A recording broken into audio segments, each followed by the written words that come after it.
उजड़े हुए शहर की एक सुनसान गली में एक कुत्ता और एक बंदर चुपचाप साथ बैठे थे।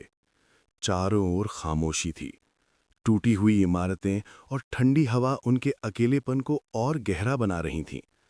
दोनों की आंखों में थकान और जीवन का दर्द साफ झलक रहा था, लेकिन वे एक दूसरे के सहारे चुपचाप टिके हुए थे। बंदर ने हिम्मत जुटाकर हल्की सी मुस्कान लाने की कोशिश की। कुत्ता और पास सरक आया, जैसे बिना बोले कह रहा हो, मैं तुम्हारे साथ हूं। उस पल कोई शब्द नहीं थे, फिर भी उनकी आंखें बहुत कुछ कह रही थीं। अचानक बंदर का शरीर कांप गया।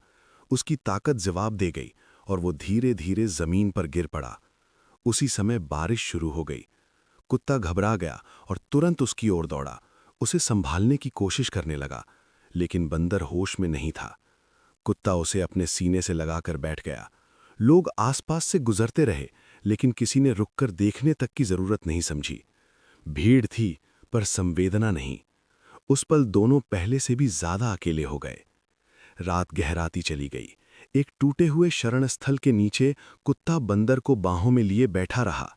ठंडी हवा चल रही थी, उसका शरीर कांप रहा था, पर उसने आंख बंद नहीं की। पूरी रात वो अपने दोस्त की रक्षा करता रहा। सुबह की हल्की धूप पड़ी। बंदर की पलकें हिलीं और धीरे धीरे उसकी आंखें खुल गईं। कुत्ता बहुत थक चुका था, लेकिन अपने दोस्त को होश में देखकर उसकी आंखों में सुकून उतर आया। सूरज उग रहा था। दोनों एक दूसरे का हाथ पकड़े चुपचाप खड़े थे। जिंदगी मुश्किल थी, पर उनकी दोस्ती जिंदा थी, और वही उनके लिए सबसे बड़ी ताकत थी।